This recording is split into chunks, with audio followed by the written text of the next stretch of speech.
Alhamdulillahilladzi nahmaduhu wa nasta'inuhu wa nastaghfiruh wa na'udzu billahi min syururi anfusina wa sayyiati a'malina may yahdihillahu fala mudhillalah wa may yudlil fala hadiyalah.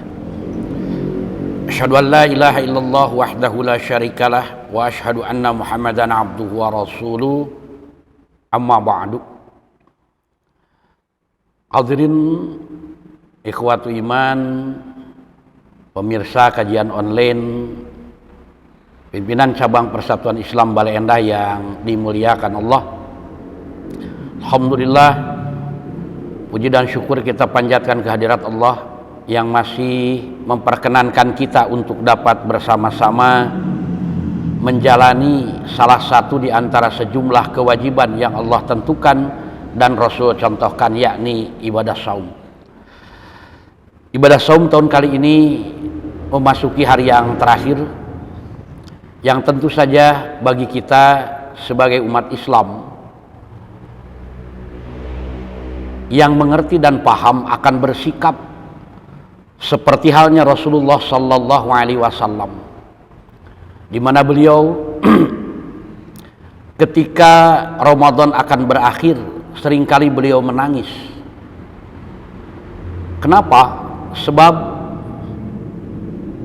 belum tentu Ramadan yang akan datang akan berjumpa kembali seperti yang teralami pada tahun ini.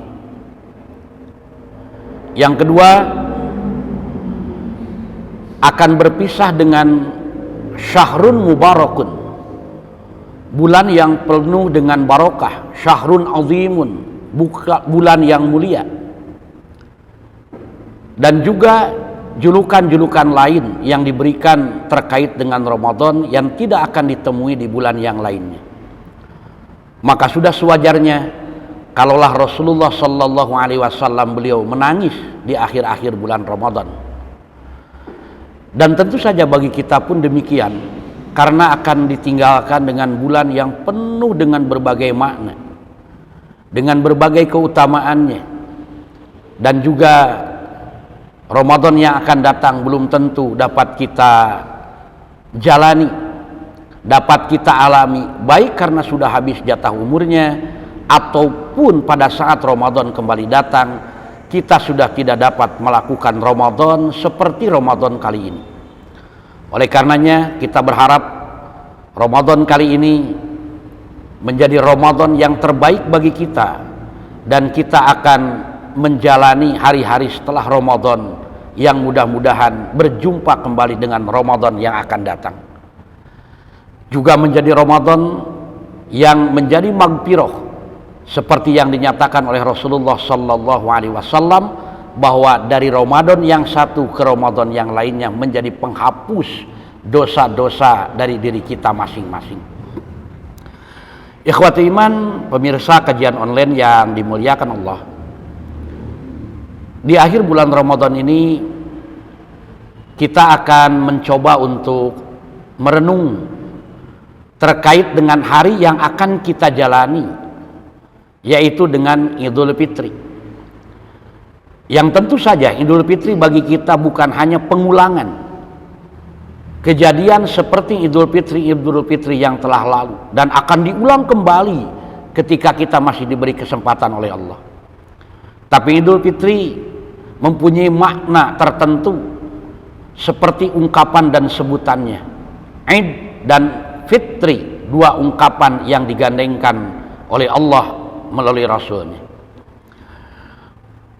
Terkait dengan makna Idul Fitri ini, maka yang dimaksud dengan Idul Fitri terdiri dari dua kata, satu kata Id dan kedua kata Fitri, di mana Idul Fitri memiliki makna yang berkaitan erat dengan tujuan yang akan dicapai oleh seseorang setelah dia menjalani ibadah satu bulan di bulan Ramadan. Kata Id dan Al-Fitri secara bahasa adalah, Id berasal dari kata ada yaudu yang artinya kembali.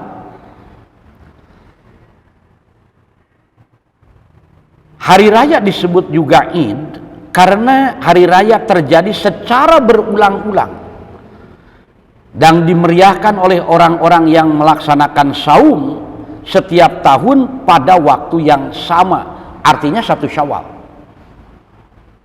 Terserah nanti pelaksanaan Idul Fitrinya berbeda, yang jelas mereka merayakan masing-masing di tanggal 1 Syawal.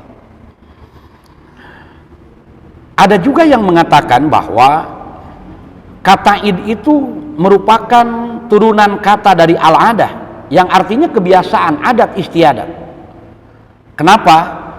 Karena berkaitan dengan ungkapan Id yang bermakna al-adah, sebab masyarakat menjadikan kegiatan ini menyatu dengan kebiasaan adat istiadat yang ada di tempat mereka masing-masing dengan berbagai cara dan bentuknya.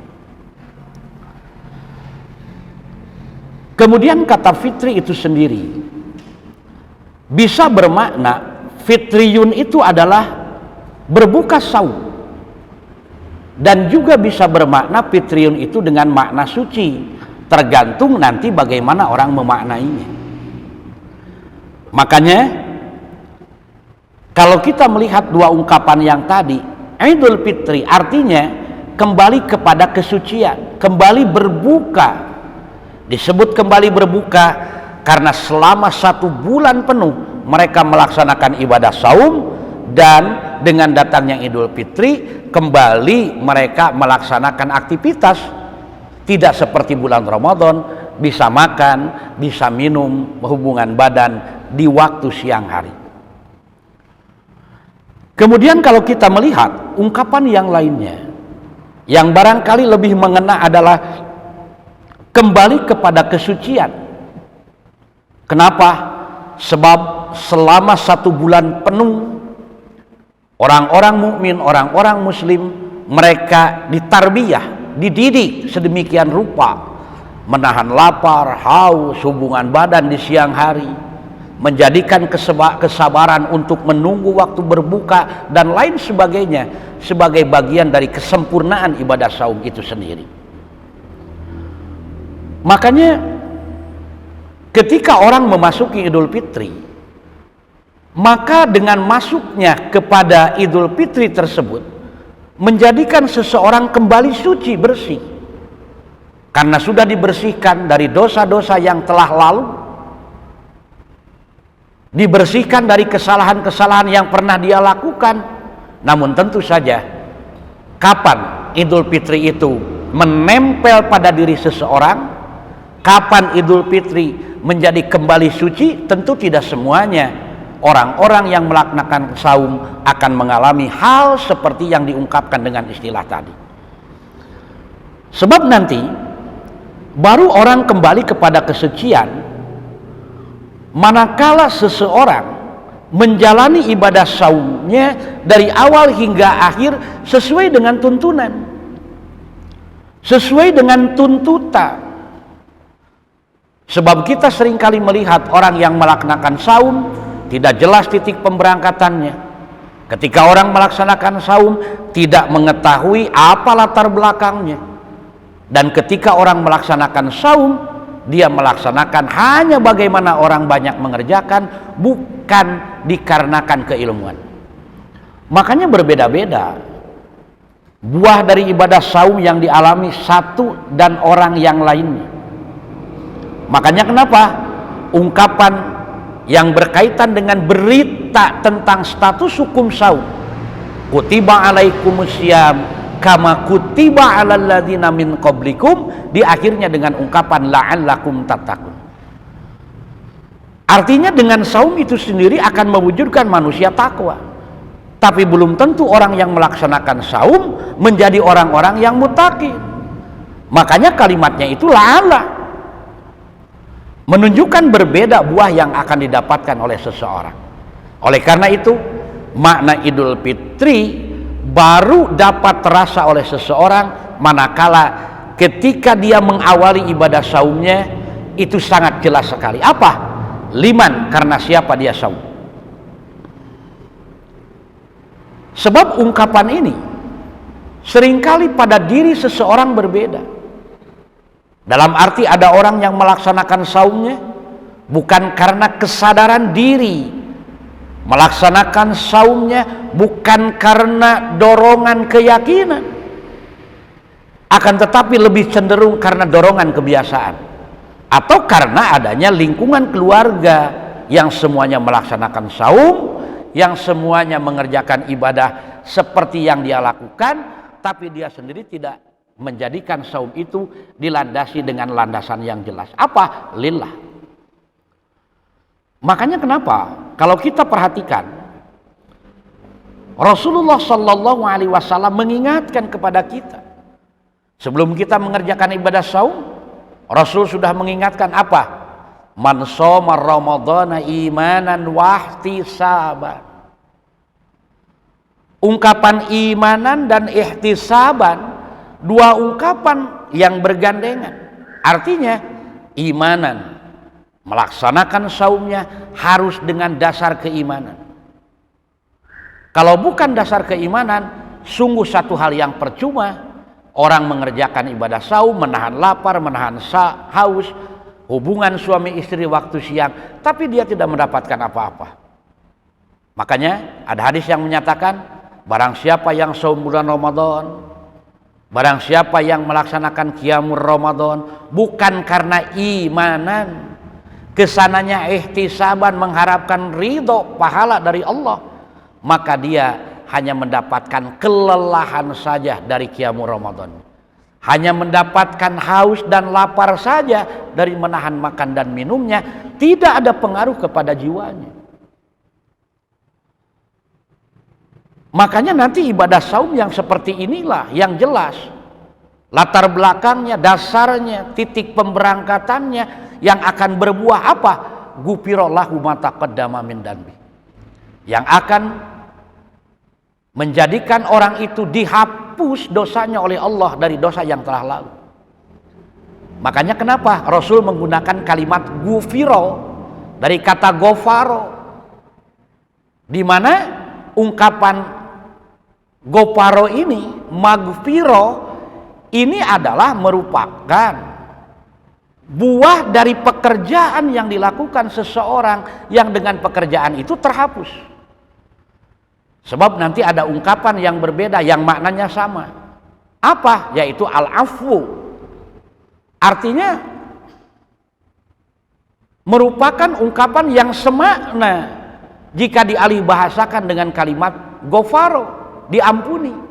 Tapi bedanya kalau goparo itu diampuni dengan sebab pekerjaan kita, sedangkan al-afwu itu adalah diampuni yang merupakan hak prerogatif, hak mutlak dari Allah Subhanahu wa taala. Bukan karena pekerjaan kita semata. Nah, makanya ketika Rasulullah mengungkapkan kalimat ghufira lahu ma taqaddama min dzanbi, artinya pengampunan dosa ini akan tergantung kepada pekerjaan kita yang sebelumnya. Apa? Yaitu ibadah saum, man shoma Ramadan. Kalau bukan imanan, wahtisaban, tentu akan menjadi pekerjaan yang sia-sia. Kenapa? Sebab untuk menahan lapar, haus, hubungan badan di siang hari, bukan hanya kita umat Islam, banyak orang yang mampu. Ada orang yang tidak makan, tidak minum. Khususnya dua perkara ini, dia bertahan bukan 1 hari, 2-3 hari, tapi dia lakukan itu bukan karena imanan wahtisabannya, bukan karena ketaatan, tapi karena keadaan yang menuntut dia untuk demikian. Nah, maka dari itu, ikhwatu iman, pemirsa kajian online PC Persis Balai Endah, coba kita telaah dulu kepada diri kita. Apakah saum kita titik pemberangkatannya sudah imanan wahtisaban atau tidak? Sebab kalau bukan imanan wahtisaban tidak akan menyebabkan ghufira lahu ma taqaddama min dzanbi, artinya makna Idul Fitri nanti tidak akan terasa. Yang disebut kembali kepada kesucian tidak akan diraih. Demikian pula ketika pelaksanaannya, ibadah saum tidak cukup hanya mengandalkan imanan wahtisaban, tapi dasar melakukannya, mana perintahnya yang kita taati sehingga kita mewujudkan saum. Artinya mana dalilnya? Harus jelas. Bukan karena orang tua, bukan karena teman, bukan karena guru dan lain sebagainya, tapi kita wujudkan ada dalilnya jelas. Ini Al-Qur'annya, ini sunnahnya. Dan yang ketiga, agar saum kita bermakna sehingga sesuai dengan makna Idul Fitri yang akan kita capai nanti. Akan kembali kepada kesucian apa? Kaifiat, tata cara pelaksanaannya. Sebab tidak sedikit ada orang yang imanan wahtisaban sudah, karena ini urusan hati seseorang, dalilnya ada, tapi perwujudan dalam bentuk amal saumnya, nah di sini tidak ada kejelasan, hanya melakukan bagaimana ramainya orang, hanya melakukan bagaimana kebiasaan orang, bukan berdasarkan dalil, sehingga yang dia lakukan hanya sebatas menahan lapar, menahan haus, menahan hubungan badan, sehingga banyak ungkapan dan pernyataan yang tidak sesuai dengan dalil dia lakukan dalam ibadah saum itu, sehingga wajar kalau kemudian yang disebut Idul Fitri sebagai tujuan akhir dari ibadah saum orang tersebut tidak tercapai. Makanya ungkapan la'allakum tattaqun sangat tepat dalam khobar yang berkaitan dengan kewajiban saum. Kenapa? Karena ternyata tidak semua orang yang saum dia mengalami yang disebut Idul Fitri, kembali kepada kesucian, kembali bersih, dan menjadikan orang tersebut seperti dilahirkan dari rahim ibunya, kemudian menjadikan orang itu diampuni dosanya, tidak terasa. Makanya wajar ketika dia saum dan setelah selesai saum Ramadan perilakunya tidak berubah, bahkan mungkin dia selesai saum melakukan perkara-perkara seolah-olah di bulan Ramadan saja berlakunya pekerjaan itu, di luar bulan Ramadan tidak. Seolah-olah pekerjaan menahan lapar, haus, kemudian peduli dengan sesama, menghargai orang, bersabar, itu harus di saum saja. Makanya kan kita sering mendengar ungkapan, awas jangan marah sedang saum, bersabar sedang saum. Kalau sudah tidak saum, apa tidak perlu sabar? Apakah kalau sudah tidak saum kita boleh marah-marah? Tentu tidak demikian. Nah, oleh karena itu, ikhwatu iman, jamaah kajian online Persatuan Islam yang dimuliakan Allah, makna Idul Fitri kembali kepada kesucian, tidak berdiri sendiri, tapi berkaitan dengan pekerjaan yang kita jalani selama 1 bulan penuh. Sehingga apa yang kita lakukan dalam sebulan penuh itu menjadi warna ketika kita masuk pada hari yang baru, yaitu pada 1 Syawal dan seterusnya, dengan nilai-nilai yang ada dan biasa kita kerjakan di bulan Ramadan. Terbiasa tidak hanya sebatas di Ramadan, tapi di luar Ramadan pun tetap kita jalani, tetap kita lakukan, sehingga pernyataan dalam satu keterangan yang menyatakan bahwa Ramadan itu adalah sayyidus syukur sebagai pemimpin bulan-bulan yang lainnya itu terbukti. Maksudnya Ramadan itu menjadi warna 11 bulan yang lainnya. Dia jalani, dia lakukan selama 1 bulan di bulan Ramadan, ditarbiyah, dididik, dia wujudkan di 11 bulan yang lainnya. Terus berjalan sehingga ketika kembali datang dan berjumpa dengan Ramadan, kebiasaan itu tetap dilakukan dan diwujudkan kembali di Ramadan yang akan datang. Maka saum yang demikianlah yang nanti akan menjadi saum yang minar Ramadan ila Ramadan, dari Ramadan ke Ramadan yang lainnya, menjadi penghapus dosa bagi orang tersebut. Dan yang seperti itulah orang yang muttaqin, orang yang bertakwa, orang yang mampu menjaga dan membentengi dirinya dari hal-hal yang sifatnya maksiat. Itulah makna dari Idul Fitri yang sering kita ungkapkan, yang sering kita dengar, namun banyak orang tidak memahami makna Idul Fitri yang sesungguhnya. Maka dari itu, bagi kita tentu saja Ramadan kali ini yang kita jalani harus lebih baik dari Ramadan yang telah lalu, dan Ramadan akan datang. Buah dari pendidikan di Ramadan yang sekarang akan lebih baik dan meningkat lagi. Kenapa? Karena nanti 11 bulan yang kita jalani ini akan membiasakan diri seperti yang kita biasakan di bulan Ramadan kali ini. Maka inilah makna Idul Fitri kembali kepada fitrah, kembali kepada kesucian, sehingga kita ada dalam keadaan bersih dari dosa-dosa kecil yang pernah kita lakukan selama ini.